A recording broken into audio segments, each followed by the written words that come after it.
En vivo. Hermanos y hermanas, muy buenas noches. Sean bienvenidos y bienvenidas a su programa Charlas Bíblicas desde la ciudad de Querétaro, México. Agradecemos mucho a Radio Telestete, el medio a través del cual se difunde este programa, que llega con la ayuda del Señor a muchas partes de Latinoamérica y España, Estados Unidos incluido. Y en esta noche pues tenemos la visita muy agradable, siempre muy, muy querida, de nuestro hermano Roberto Islas, que está con nosotros. Bendiciones. Y por supuesto nuestro hermano, el profesor Armando González. Muy buenas noches, hermanos, tengan todos ustedes. Un saludo de México para toda América donde nos escuchan, para nuestros hermanos en México, para nuestros hermanos en Norteamérica, para nuestros hermanos en Centroamérica y para todos los hermanos que nos escuchan en Sudamérica. Un abrazo fraterno, bendiciones del Señor de Gloria, y sabemos que hoy está reunida la iglesia para poder compartir con nosotros algunas palabras que esperamos sean de bendición para todos ustedes. Reciban un saludo fraterno y en amor del Señor. Amén, hermano. Pues en esta noche vamos a continuar con el estudio de la iglesia. Hemos llamado a esta serie de charlas la anatomía de la iglesia. En esta ocasión, después de haber hablado en el programa anterior sobre la iglesia como portadora de los misterios de Dios, que no solamente los anuncia a los hombres en esta misión de la proclamación del mensaje, sino que tiene el privilegio de anunciarlo a las potestades y a los principados, algo que es verdaderamente asombroso. Bueno, pues en esta ocasión vamos a aplicar la lupa un poco más de cerca a la iglesia, y vamos en este programa y en los que siguen, vamos a hablar de algunos cambios profundos que han afectado a la iglesia a través de los siglos. Ha habido importantes cambios, y yo creo que hasta los podríamos llamar como cambios fundamentales, que han apartado realmente a la iglesia, como la conocemos nosotros, de la idea prístina, original, que leemos nosotros en los escritos del Nuevo Testamento. La pregunta sería entonces, según lo que comentas, la pregunta sería que el modelo de la iglesia del primer siglo, no sé, podríamos decir cambiado, a lo mejor en un sentido positivo o en un sentido no tan positivo, pero que ha evolucionado, por así decirlo, y que ha cambiado la estructura de la iglesia a la iglesia que tenemos presente hoy en todos estos lugares donde los hermanos nos escuchan, porque pareciera ser que es el modelo o el mismo modelo que hay en todas las iglesias al día de hoy. Se repite el esquema.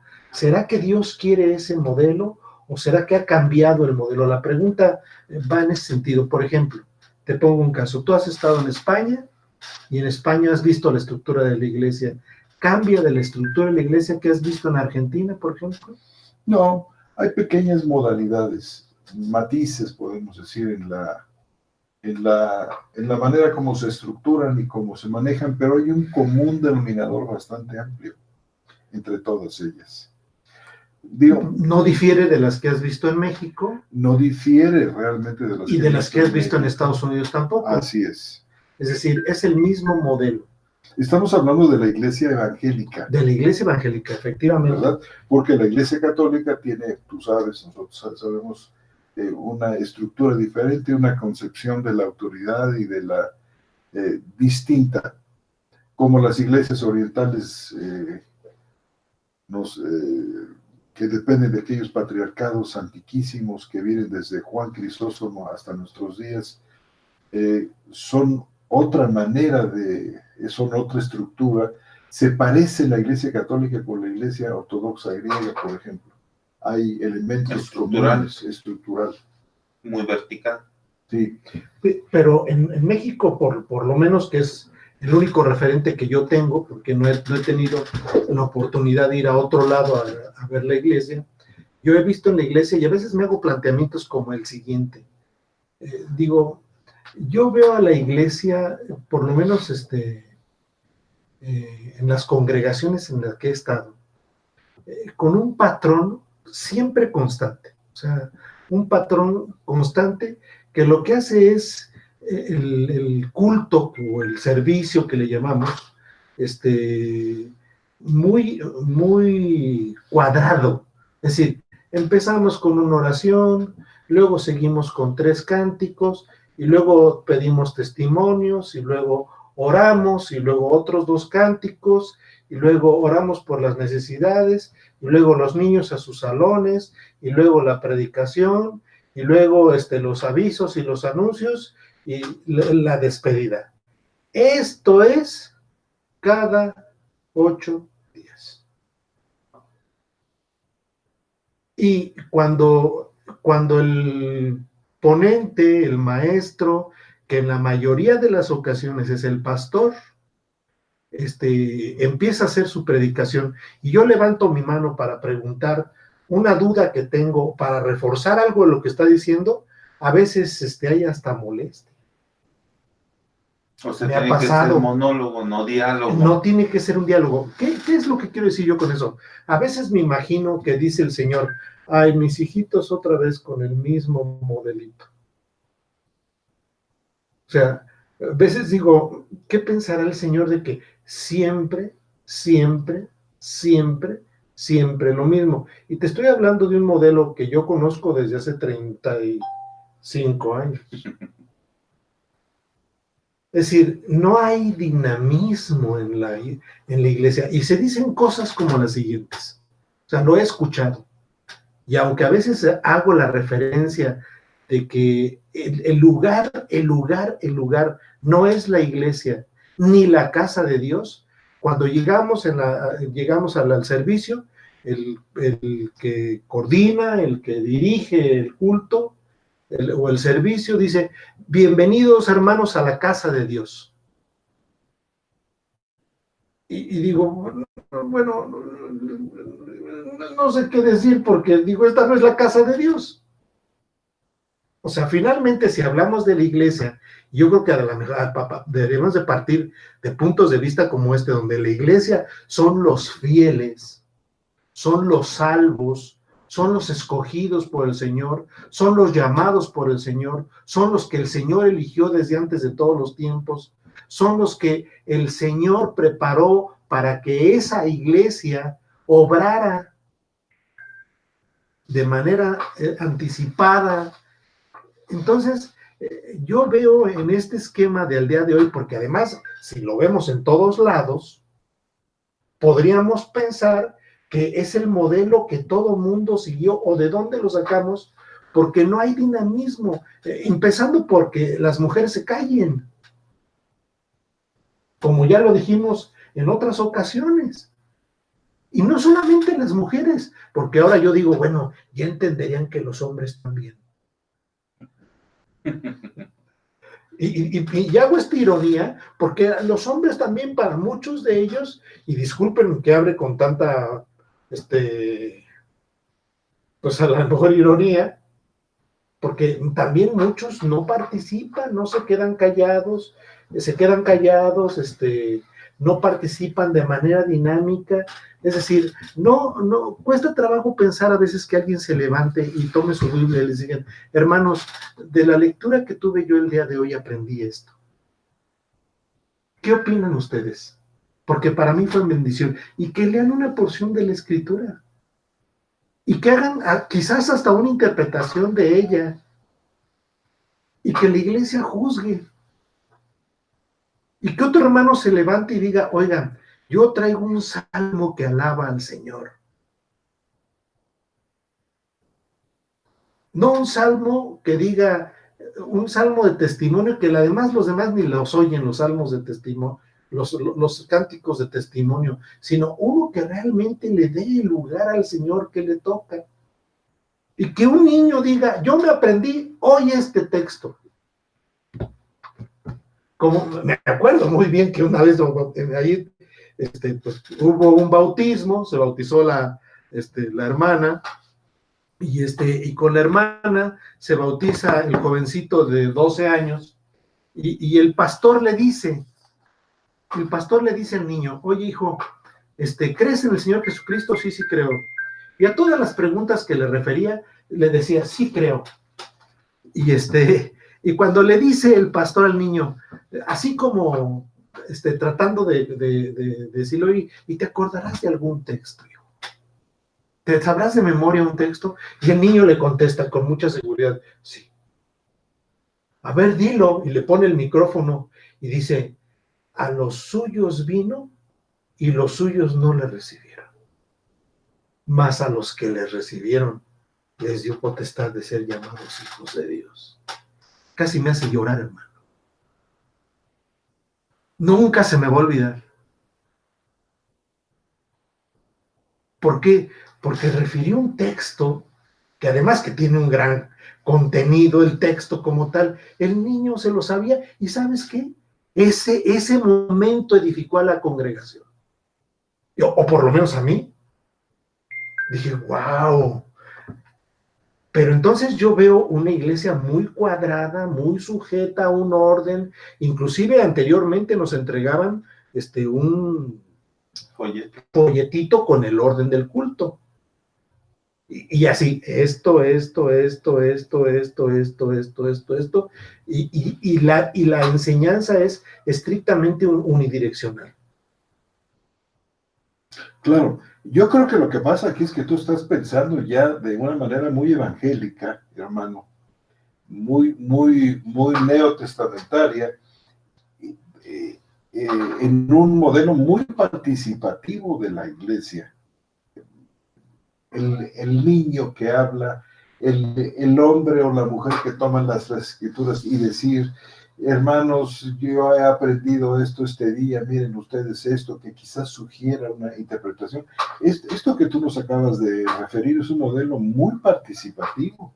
Bueno, entonces la pregunta para ti, hermano, sería, si Pablo en alguna ocasión dirigió el servicio, ¿qué hizo? ¿A qué horas mandó sacar a los niños para que se fueran a dónde? Y dijo, primero vamos a cantar 3 salmos, y después, ¿Pero ¿qué hizo Pablo? Es así, o sea, hay una liturgia y un ritual muy establecido. Párense, vamos a leer una porción de la Escritura. Y como he sido, como lo platicamos ahorita, he sido maestro por tantos años, a veces la mecánica es la siguiente. Vamos a leer 15 versículos de un texto que escogieron, el que ustedes quieran.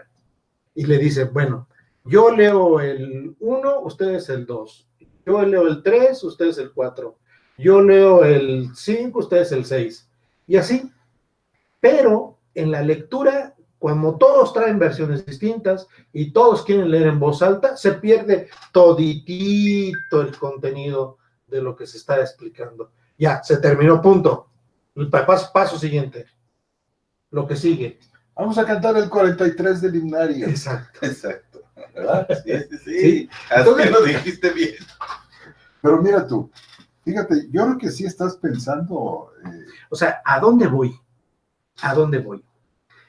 ¿Qué no debería ser muy dinámica la reunión? No debería ser una reunión donde todos se gozaran o salieran con algo de eso, porque a veces oímos predicaciones donde tú sales diciendo, yo no estoy de acuerdo con lo que dijo el Señor que estaba ahí arriba. Ay, más de una vez. Yo no estoy de acuerdo. Barbaridades a veces. Y a veces, mira, yo tengo una costumbre que después de salir del servicio, me voy a comer con mi familia, siempre vamos A veces les digo, miren, según mi economía nos podemos sentar en la calle a comer unos pollos en la banqueta o nos metemos a un restaurante. Pero en el restaurante cuestiono a mi familia, les digo, a ver, ¿qué opinan de esto que dijo el pastor? Por así decirlo. O el predicador. Y ya mis hijos empiezan a dar opiniones, mi esposa empieza a dar opiniones y luego yo doy la mía. Eso es iglesia. Entonces les digo, a ver, ¿qué piensan de este texto? ¿Qué piensan? Y estamos comiendo y estamos de alguna manera dialogando el punto. Algunos lo defienden, otros están en contra y otros dicen, ay, mi papá piensa distinto. Le digo, a ver, ¿qué piensan de este? ¿Qué piensan de este? ¿Y sabes qué, hermano? Vamos formando un criterio familiar de por lo menos una interpretación. A veces mi esposa dijo, me gustó mucho lo que dijo, pero a ver, de todo lo que te dijo, ¿qué es lo que te gustó? Ah, me gustó este punto en particular. Y lo demás, bueno, no, a mí me gustó este punto en particular. En ocasiones que por alguna situación de gripa o por alguna actividad que tengo, llego a ausentarme a la reunión y mi familia se va, mi hijo llega y dice, mira papá, vimos esto y el pastor dijo esto. ¿Qué opinas? Es decir, sí hay una retroalimentación, pero esa retroalimentación es la iglesia. Es multiparticipación. Debe de ser de esa manera. Mira, hermano, fíjate la distancia que hay entre... Sí, no, está bien. La distancia que hay entre nuestras formas litúrgicas heredadas del catolicismo romano, que innegablemente sigue teniendo una gran influencia en la forma como adoramos a Dios, muy estructurada, muy delimitada, muy rígida. Se ha hecho el famoso misal, el misal romano, que hay una entrada, hay un introito, hay un par de lecturas, y esto se repite domingo a domingo desde hace mucho tiempo. Por toda la eternidad. Pero fíjate tú, dice Pablo en 1 Corintios 14, 26. ¿Qué hacer pues, hermanos, cuando os reunís? Cada uno tiene salmo, tiene doctrina, tiene revelación, tiene lenguas, tiene interpretación. Hágase todo para edificación. Y luego viene a explicar el ¿Estás leyendo? 1 Corintios 14, 26. 14, 26. Y luego dice, si alguno habla en lenguas, que sean 2 o a lo más 3, y por turno, y uno interprete. Y si no hubiera intérprete, calle en la iglesia y hable para sí mismo y para Dios. O sea, Pablo está dando indicaciones, directrices con respecto al uso de las lenguas. Y luego habla de la profecía, aun cuando no la incluyó aquí en el primer listado, sí lo menciona aquí. Aunque ya ha venido hablando de la profecía antes de este 14:26. ¿Sí? Por ejemplo, en el 14:24 dice, pero si todos profetizaran y entra algún incrédulo. Sí, va a decir que estamos medios locos. Bueno, si profetizan, dice, por todos es convencido y por todos es juzgado. Malo es cuando entra y se encuentra que todo el mundo está hablando en lenguas y no hay intérprete. Y nadie sabe qué es lo que está diciendo ni lo que está ocurriendo. Sí, es decir, yo puedo entrar y alguien se paró a hablar en checoslovaco y obviamente no voy a entender checoslovaco.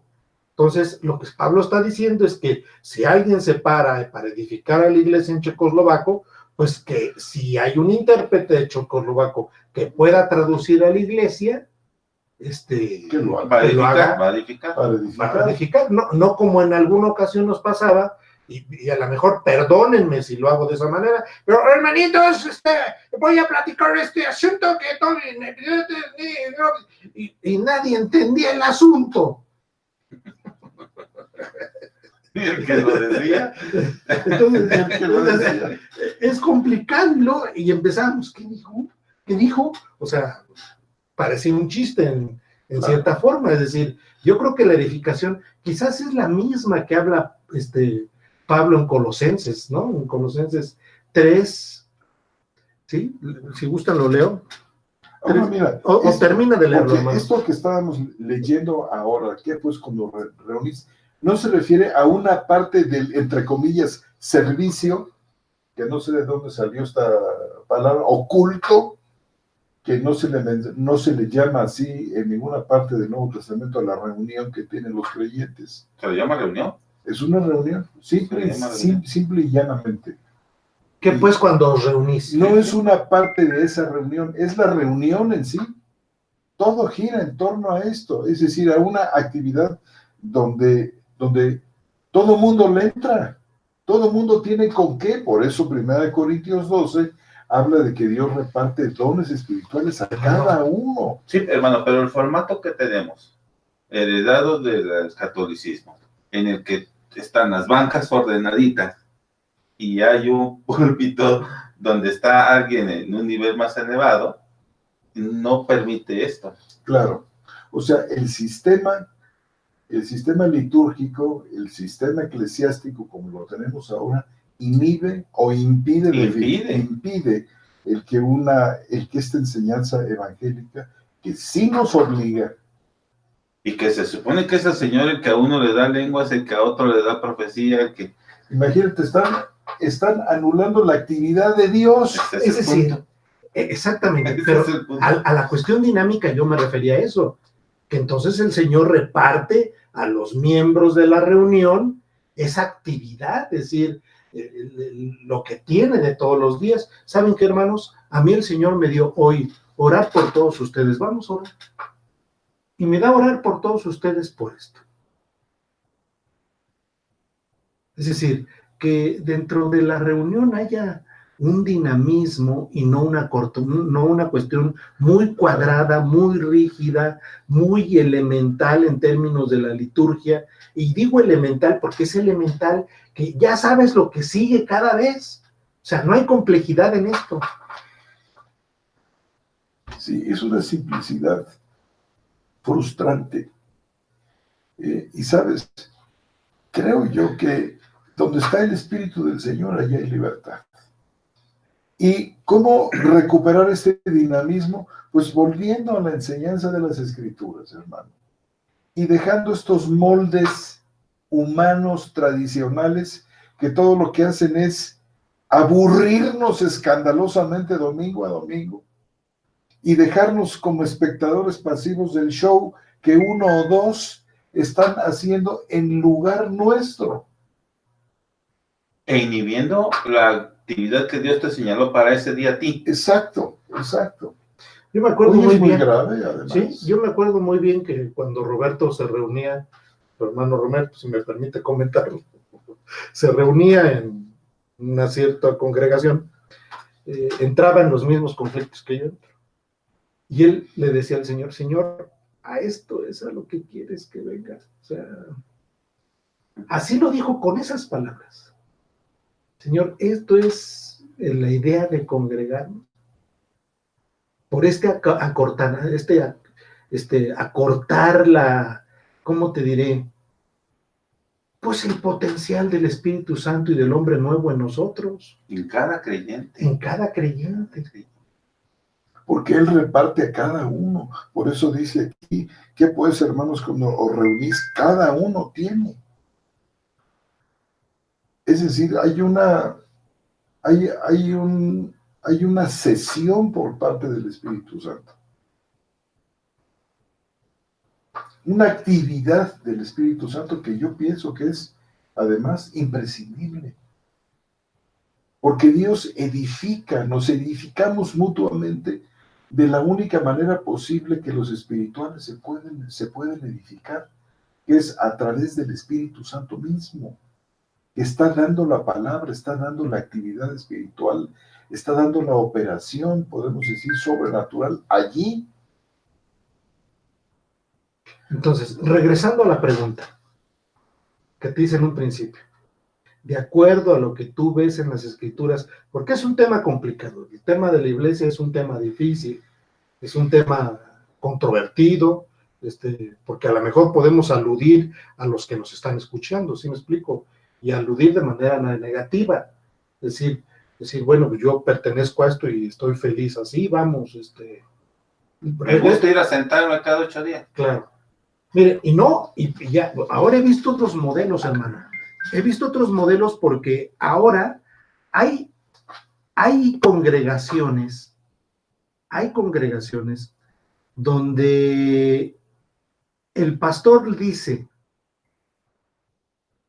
¿saben qué? En esta congregación solamente se va a leer la Nueva Versión Internacional. Un ejemplo. Conozco varios.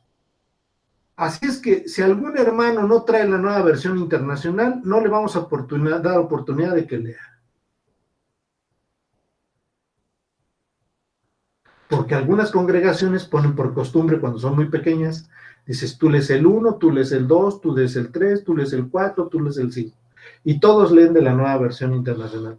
Pero si hay algún hermano que trae la Reina Valera, se lo brincan. Aquí no queremos oír lo que vas a leer. No armonizas. No armoniza. Esa es una. Y la otra es que, ¿saben qué? Pues como ahora la tecnología está muy de moda, ya hermanos, no traigan Biblia porque vamos a proyectar todos los versículos que vamos a leer y el sermón y todo eso, y todo el mundo se le invita a ver lo que proyectan. A otros no, a otros como ya los celulares traen todas las versiones, pues de ahí buscan y no llevan Biblia, es decir, no hay un ejercicio realmente, a lo mejor estoy anticuado, ¿no, hermano? Pero es bien bonito leer la escritura, ¿no crees? Claro. ¿Te refieres a como libro? Sí. Llevar tu libro. Sí, un espíritu de papel tengo yo, puedo decir. Porque me gusta el libro, vamos. Sí. Aunque huele está bonito. Y ahora, si ustedes saben que utilizamos muchos recursos computacionales para ilustrarnos.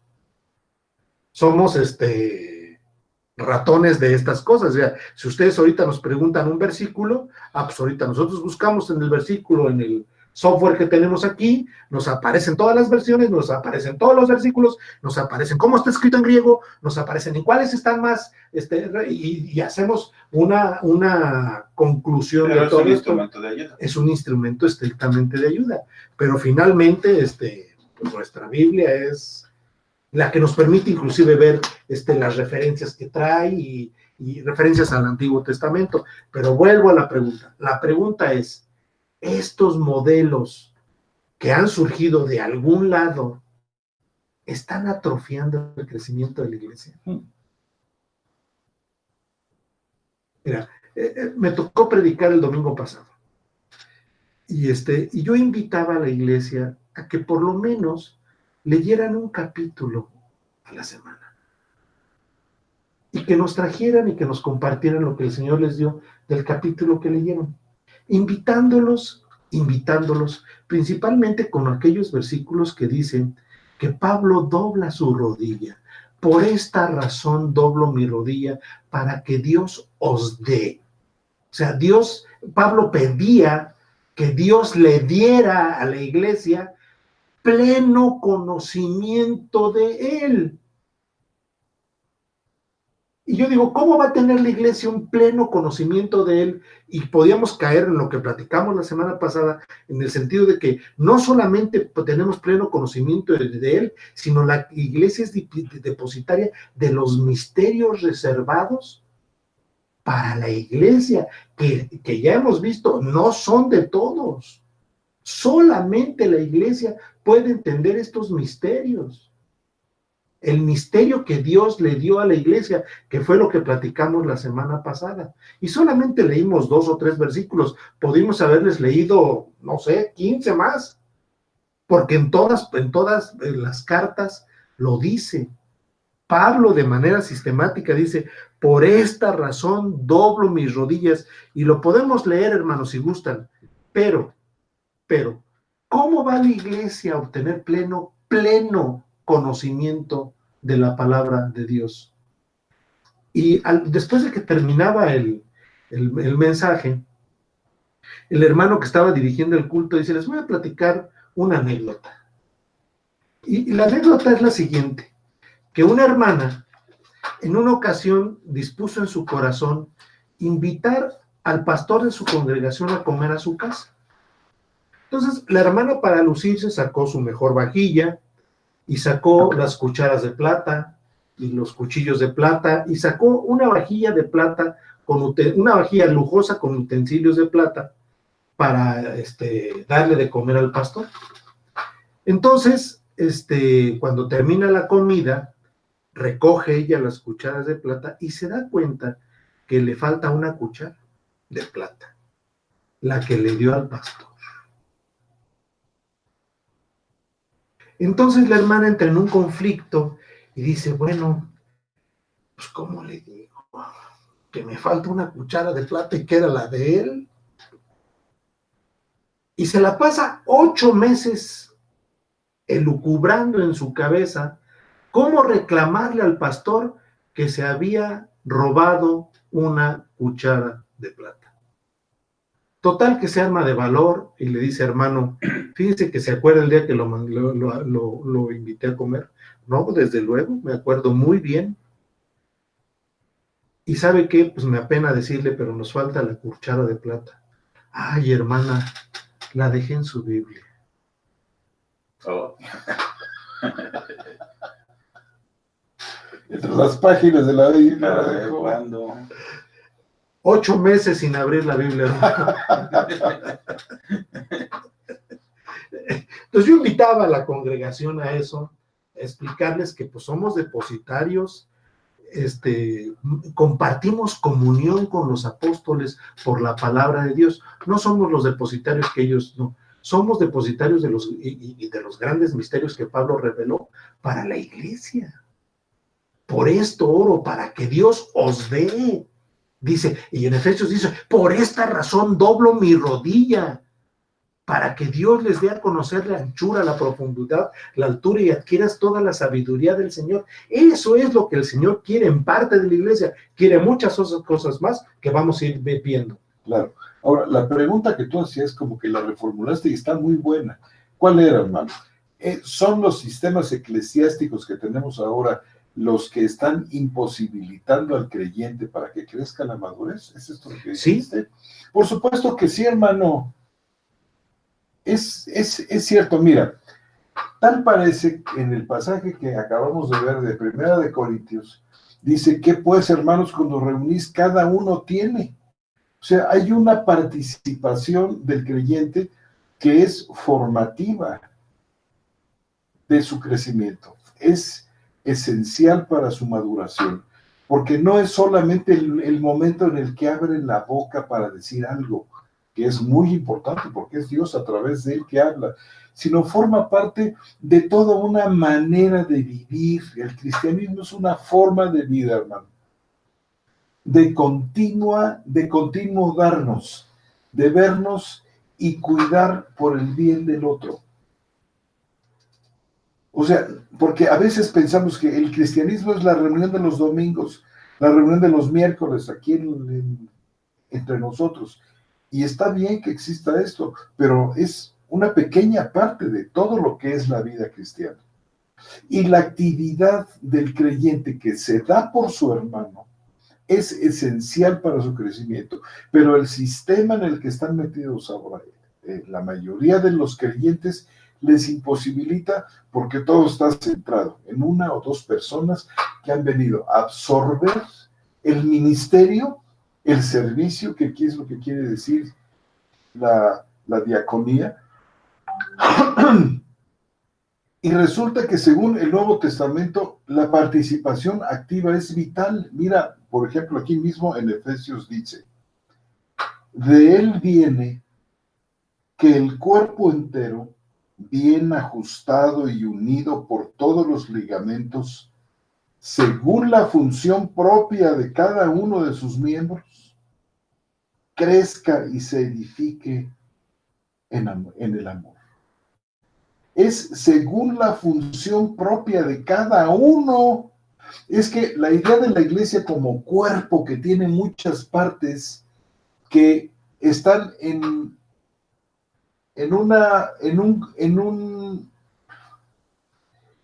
en un continuo estar juntos, en un necesitarse mutuamente, Interacción. en una interacción, hermano, es vital. Por eso tal parece que el modelo de Corintios 12 es participativa, es intensamente dinámica. Pero este modelo es vital entonces. Es vital. Es decir, y es vital porque entonces si una parte del cuerpo se duele, los demás deben ser sensibles a que una parte está dolida.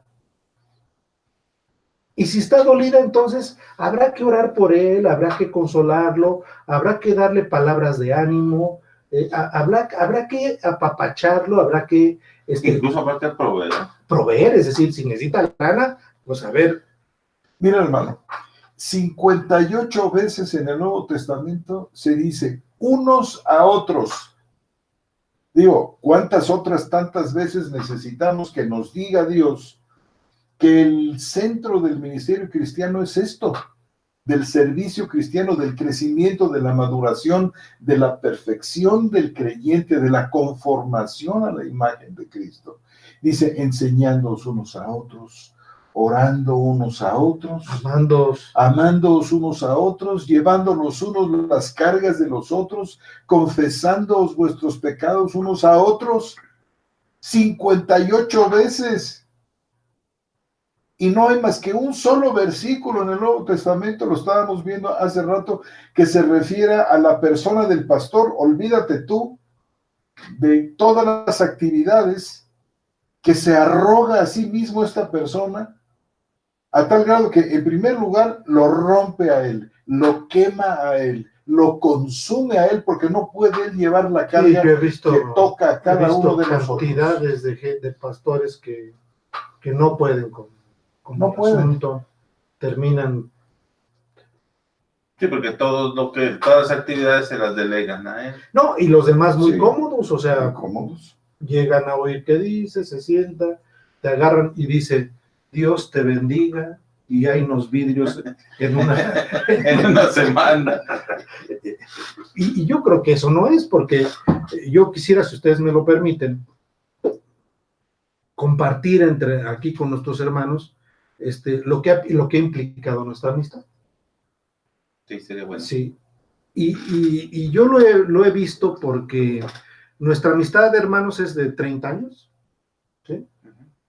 Somos amigos, o sea, somos amigos y hermanos en Cristo.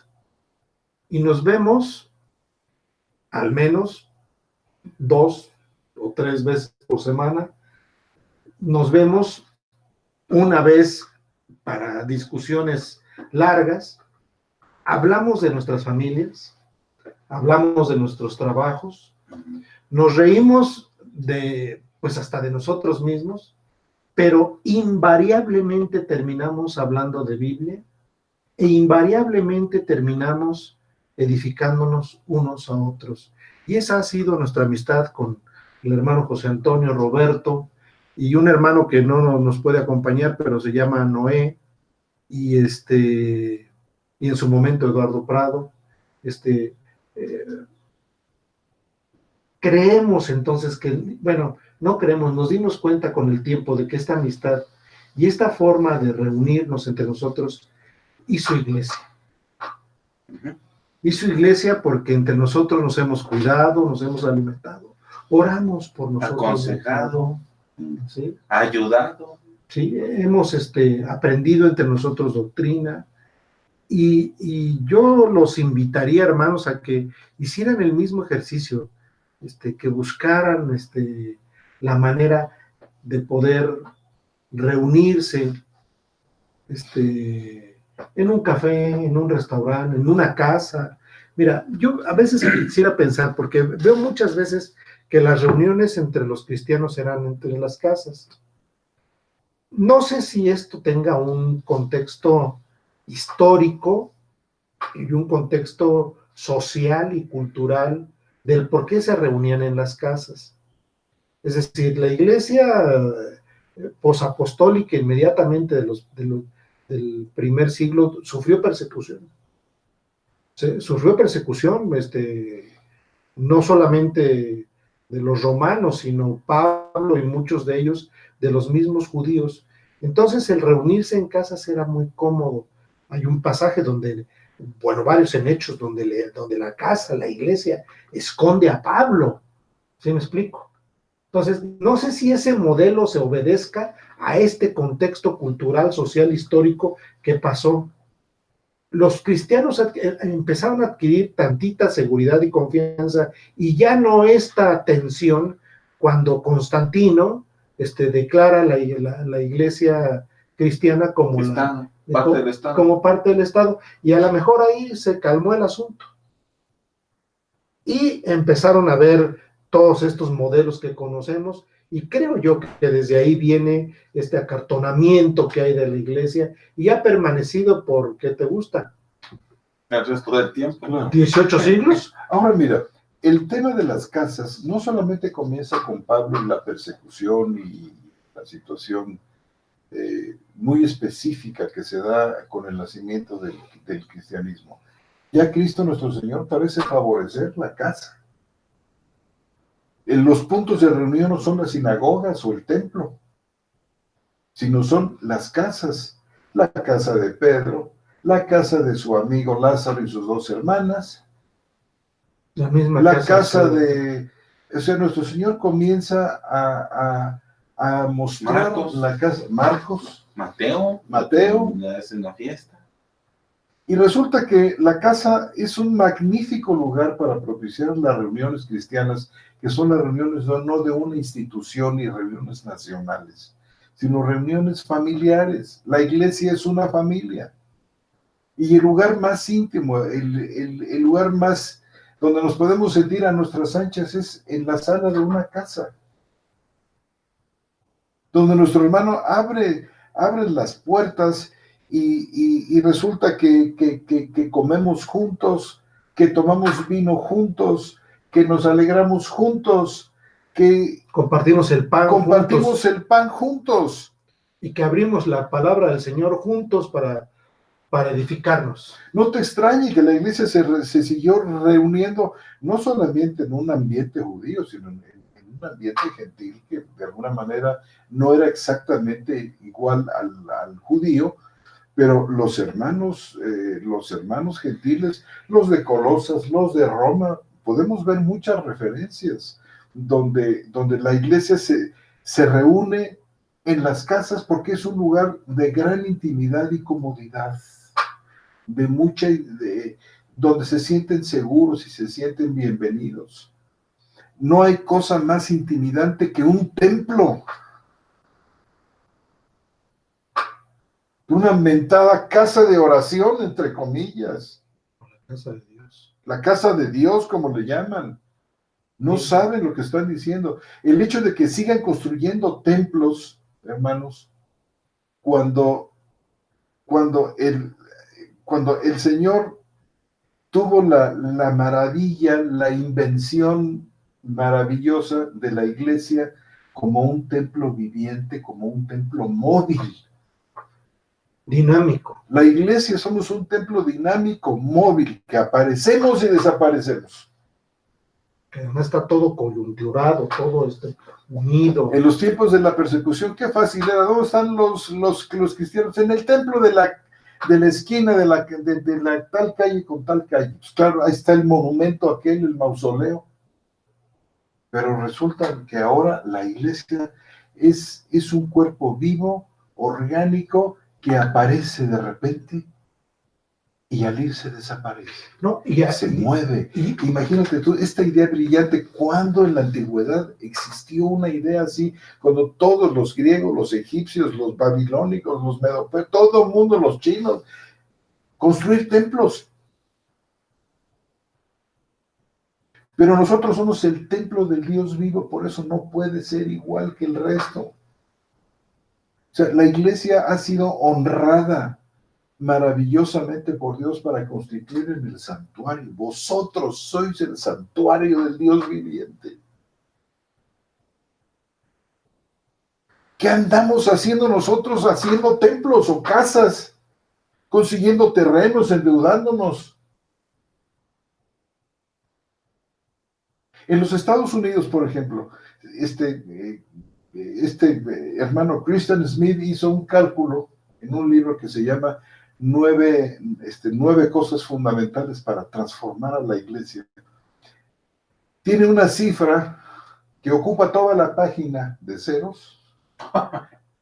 Toda la página son trillones de pesos que los cristianos en los Estados Unidos simplemente tienen y deben en su mayor parte por todo lo que son préstamos bancarios para comprar los terrenos, para edificar aquellas cosas, deudas de 30, 40, 50 años, multimillonarias.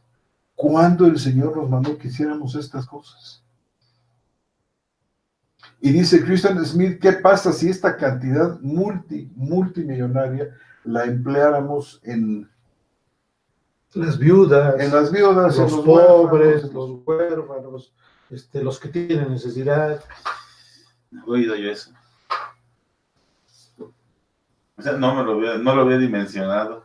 Fíjate, todo lo que se gasta en algo que no está ordenado. No, hay iglesias en Estados Unidos que cambian la alfombra de la iglesia 3 veces al año.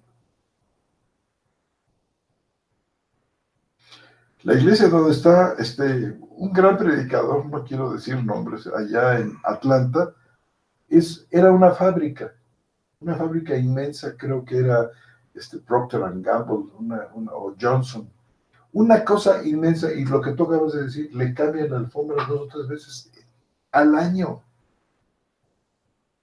Donde estaban filmando al predicador Charles, se llama, ya no digo más, eran unas cámaras Sony, verdaderamente, que cada una de ellas costaba arriba de $100,000, 4 o 5 cámaras para filmar al Señor. Pero no al Señor. No al Señor de los cielos, sino a otro. Que él no necesita ni una. No necesita ni una. Salones y salones arreglados con candiles, tipo Bacará, con salitas que para recibir a lo que se van a hacer una suntuosidad verdaderamente que lastima. Cuando en muy pocas cuadras de ahí están aquellos suburbios apestosos e inmundos de la gente que está muriéndose en la miseria. Pues bueno, créditos, amortizaciones, no sé, una cantidad verdaderamente estratosférica de ceros que me daba flojera contarlos, de 3 en 3. Ya no sabía si eran cuatrillones, ¿qué era esa cantidad? ¿Cómo se llama aquel libro de Frankie Schaeffer, hermano? Adictos a la mediocridad. Adictos a la mediocridad. Donde critica fuertemente eso.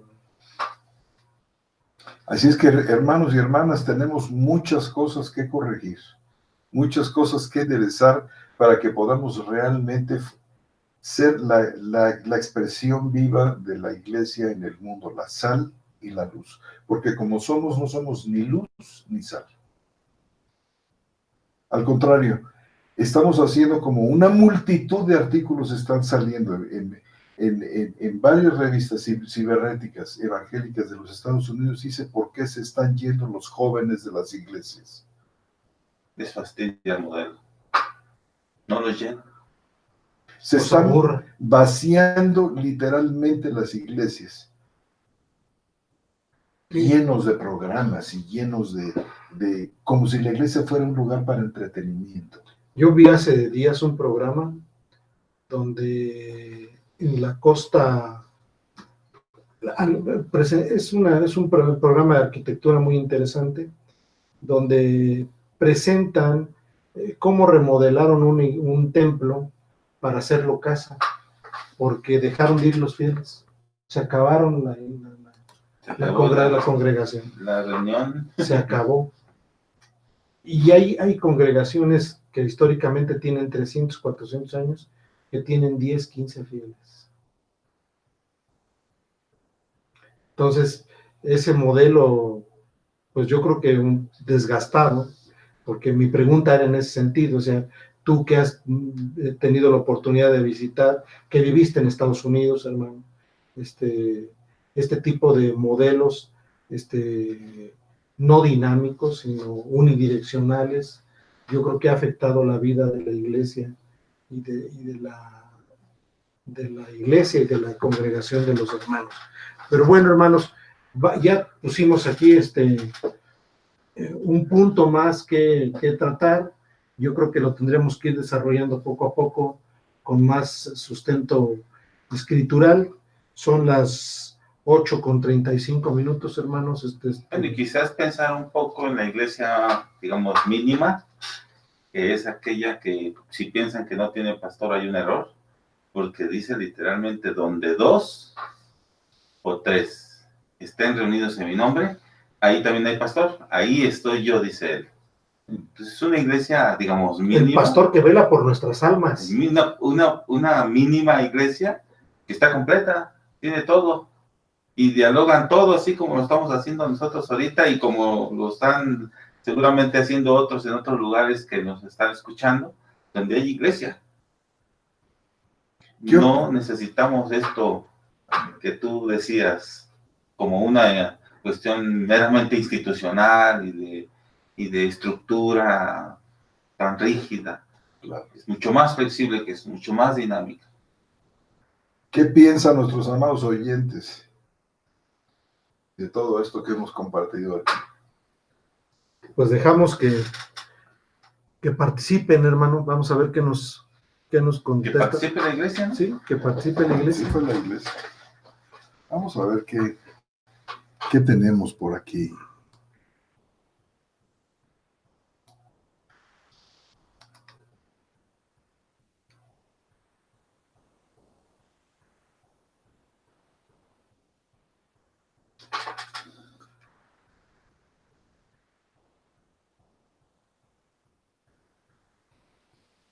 Están comenzando a llegar algunas palabras. Y ahora que hemos dejado muy pensativos a muchos. No ha sido nada fácil lo que han dicho, hermanos, ¿eh? Hermano Jaime, ok, gracias. Vamos a ver qué más. Saludos, ¿qué dicen? Hermano Jaime Galicia. Aunque parece ser que esto se dio a las 8:15, mira. Ajá. Gracias, hermano, no era de Bueno, mala hace 15 intención. minutos, ¿no? 8:15, hace 15 minutos. Sí. Fíjate que, bueno.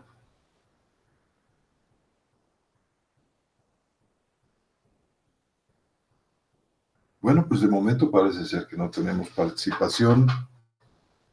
¿O sí? Quizás nuestro hermano Jesús Lozada, que nos acompaña y nos auxilia trayendo los comentarios o las preguntas del YouTube. No entiendo. No entiendo qué dice.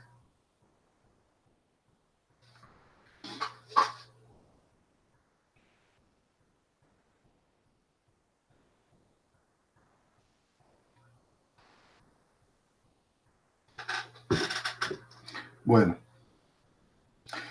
pues amados hermanos y hermanas, que tengan ustedes buena noche.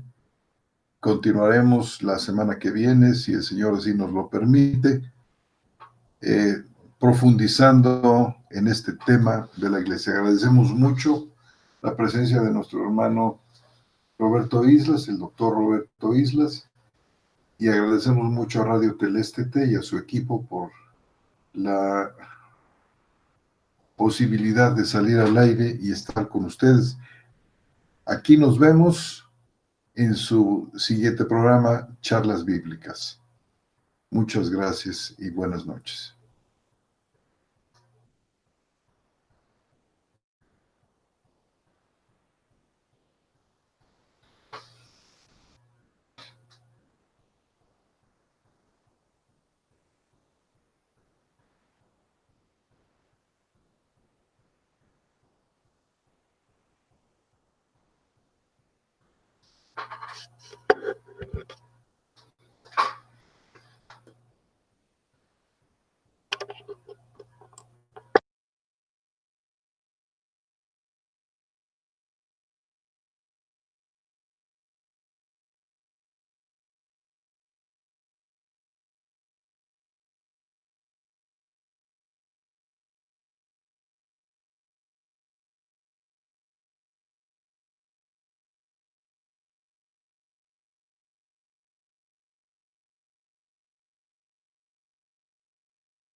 ¿Se escucha ahora, hermano?